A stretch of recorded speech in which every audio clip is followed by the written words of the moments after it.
You had a bit of a criticism about a sex scene that happened in this season. I think it was episode 6, I think it was in the stables. You said you weren't quite happy with the writing and the direction. And I was wondering, like, what your thoughts were on that, and if you could just expand a little bit on that criticism. And yeah, but returning to the stable scene and so forth, the problem there was more with the setting, but it was more that it was the sort of scene that it is, which is one of what they call the iconic scenes. These are scenes that have a big impact on readers of the books, and consequently, they're very eager to see this particular thing, but they're very eager to see that particular thing. They don't want to see anyone's interpretation of it, or they don't want it to be changed in some way. You may recall back in, I don't know if you were noticing in the show in season 3, when Claire comes back to Jamie and shows him the pictures of Brianna. Okay, well, in the book, this is an incredibly moving and affecting scene. This is one of the main reasons why she's come back, in fact, is to show him his daughter and all that. And in the book, he looks shocked and straight-faced because he can't think what to do for a moment. And then there's a line that says he turned toward me, and with the improbable grace of a tall tree falling, leaned on my shoulder and went completely and thoroughly to pieces. Okay, so this is a line with a lot of impact. People want to see that. And instead, well, back in episode 2 of that season, there was this very deeply emotional shock scene and so forth after Fergus has his hand cut off. And Jamie is waiting to see if he's alive. His sister comes down and says, yes, he's alive. And Jamie just falls to pieces. He falls literally to his knees, and is just going to pieces in her arms. And I saw the tape for that, and I wrote Sam, and I said, well, this is absolutely great, wonderful stuff. I said, I'm a little concerned because that is what people are expecting to see you do in episode 6, and you don't want to be doing the exact same thing, of course. And he said, no, you're right. But he said, I thought about that, and I'm going to go to pieces in a completely different way. And I said, I can't leave it to you.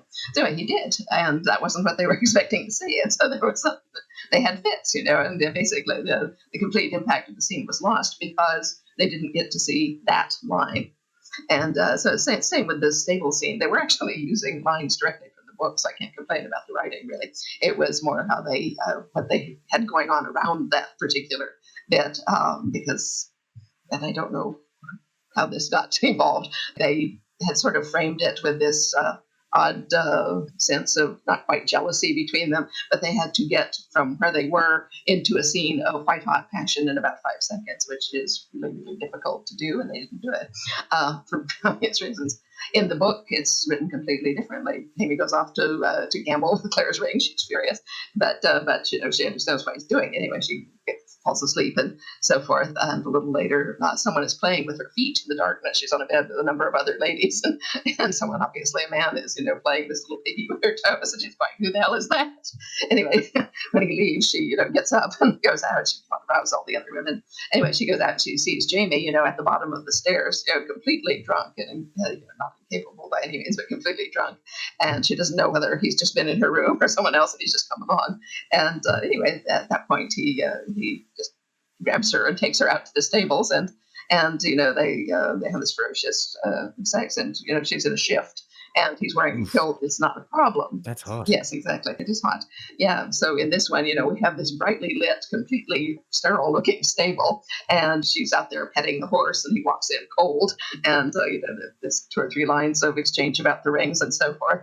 At which point he says something, completely sexist, and she slaps him out of nowhere. I mean, there's no emotional context for what's going on there. It doesn't exist except in the lines, and that's why it was so difficult. It's all in the context, in the foreplay, in many ways. Exactly, yeah. That scene depends entirely on what happened ahead. Mm-hmm. It's not the nudity. It's not the actual how explicit it is. Never. It's the context. That's exactly right. But that's why that one didn't work, is that there was no room for context. They hit it cold, and there was nothing there, let alone the white-hot passion implied by the words that were used during the actual sex, which were made more ludicrous by the fact that they're doing this in blazing light, and rather than the darkness of a stable. And they're both fully clothed in 18th century clothes. So the words, look down while I take you, damn you, have much less combating impact, when it's obvious that he can't be getting anywhere near her private part. Coucou les addicts, c'est Aurélie du site Outlander Addict et j'ai un message pour vous. Si cette vidéo vous a plu, n'hésitez pas à vous abonner à la chaîne, à mettre un like ou à partager cette vidéo sur vos réseaux en cliquant sur le bouton partager qui se trouve juste en dessous. Pour prolonger votre expérience, je vous encourage à visiter régulièrement mon site internet outlander-addict.com. Vous y retrouverez des traductions, des articles et plein d'infos et d'actualités sur Outlander. À très bientôt.